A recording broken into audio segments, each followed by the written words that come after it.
So starts with the definition.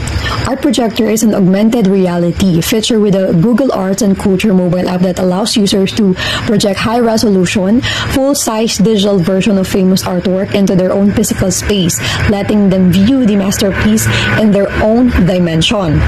Own original dimension. So the result of this doing or this app is you can see the painting and sculptures on your wall or floor exactly as big as they are in the museum.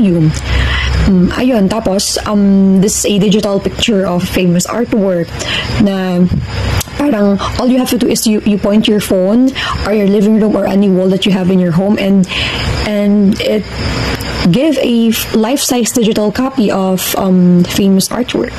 So that's the definition. So next naman po natin, we have the key features. First one, we have virtual curation at home. You become the curator, transforming your home, office, or backyard into a virtual gallery by placing high-resolution digital artworks in your physical environment.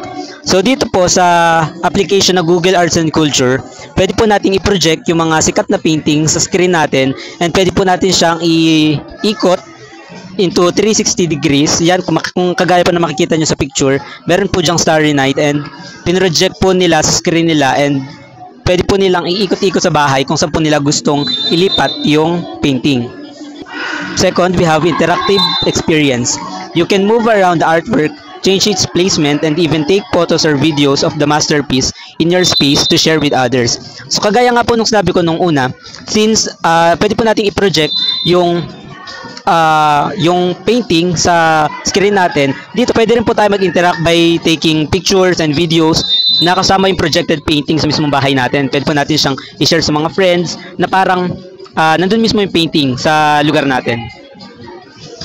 Third one, we have explore details. You can walk up to the projected painting and the app will zoom it to reveal high-resolution details, such as brush strokes and hidden textures, often allowing you to see things more closely than you could in a museum. So ang kagandahan po dito sa application na to, pwede po nating ma-zoom yung mga paintings kung saan nakikita po natin mas malinaw yung texture, yung brush strokes, na parang kaharap po natin mismo yung painting. Compare kapag titingnan lang natin siya sa internet na medyo blurry na po yung itsura. I will be discussing the advantages and disadvantages of the Art Projector feature in Google Art and Culture. First, let's start with the advantages. One major advantage of Art Projector is accessibility. It allows us to view world-class artworks anytime and anywhere, whether nasa bahay tayo, school, or nasa event. This makes art more democratic kasi hindi na kailangan bumiyahe or gumastos para makita ang mga sikat na paintings or sculptures. So in short, art becomes available to everyone anytime. Next advantage is that it's very engaging and interactive. Since AR ang system niya, hindi lang tayo basta nanonood, nakikipag-interact tayo. Mas enjoyable siya lalo na for student and younger users kasi parang naglalaro ka habang nag-aaral ng art. It turns the usual passive viewing into a fun, immersive experience. Another advantage is contextualization. The app helps you visualize how an artwork would look in real space. For example, pwede mong i-project yung painting on your wall to see if bagay siya. This is very helpful for interior design, education, and even personal curiosity. It gives us a more realistic idea of the artwork's scales and presence in a room. Now let's move on to the disadvantages. One disadvantage is presence of technical glitches. Since AR technology ito, minsan hindi rin stable ang projection. It may require a well-lit area, a flat surface, and a steady phone for the artwork to stay in place. Kapag mahina ang lighting or hindi stable ang floor or wall, nagiging shaky or inaccurate yung projection. Another limitation is that cannot fully replace the real experience of seeing the actual artwork.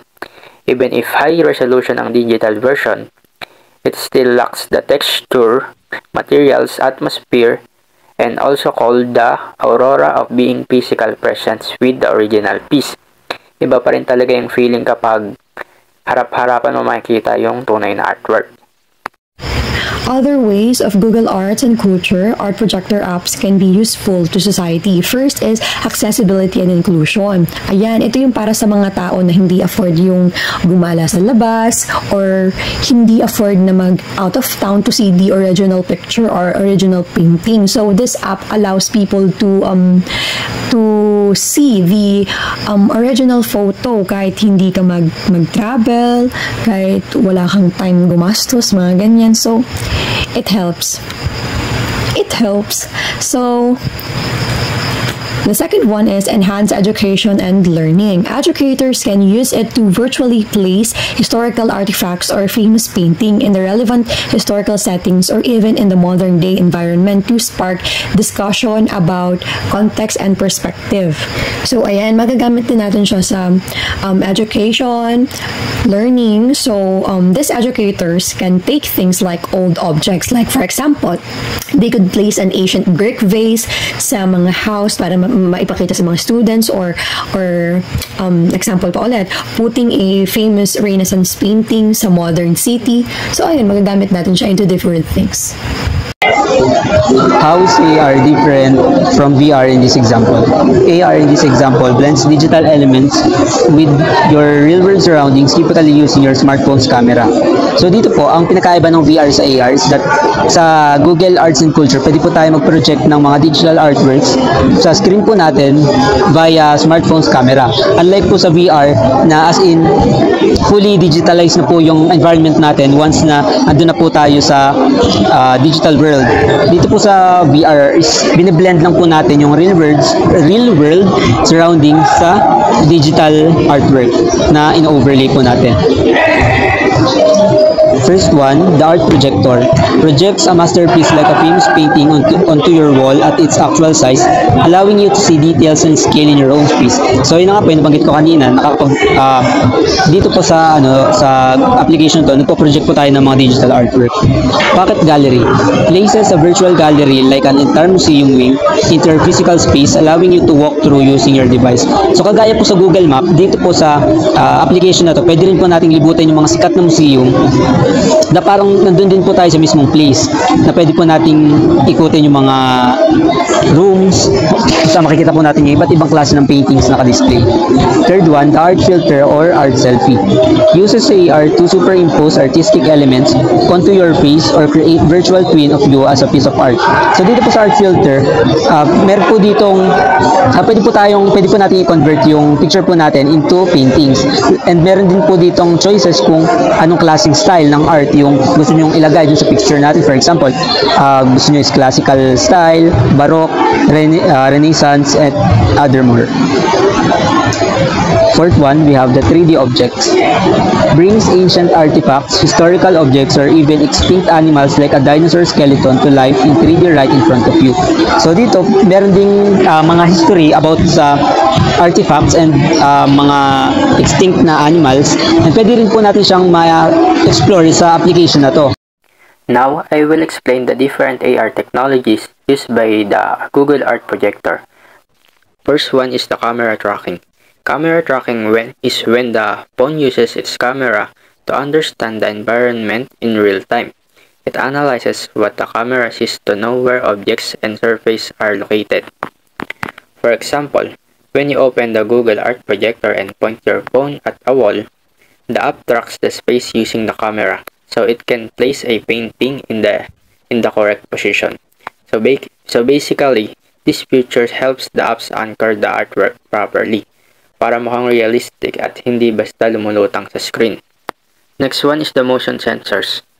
Motion sensors are built into your phone like gyroscope and accelerometer. They detect how your phone moves, whether you tilt, rotate, or walk around. For example, when you move closer to the AR painting, the image changes perspective, so it looks like you are actually approaching in the real life. That effect is made possible by motion sensors.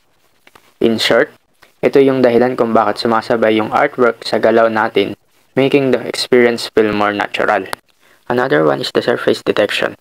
Surface detection allows the apps to find flat areas in the real world, such as wall, floors, or desks, where digital objects can be placed.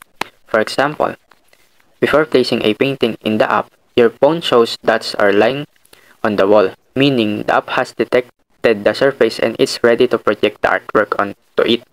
So dito, ang goal is makita ng phone kung saan siya pwedeng mag-project para stable and accurate yung placement ng art. And the last one is the real-time rendering. Real-time rendering is when the app displays digital object instantly and updates it continuously as you move your phone. It means the image is always adjusting and refreshing to match your view. For example, as you walk around, the AR painting, the shadow, angle, and position updates instantly so that the artwork continues to look realistic on the wall. Ibig sabihin, kahit gumagalaw ka, sumusunod yung artwork in real time para hindi mawala yung illusion na parang nakadisplay talaga sa harap mo.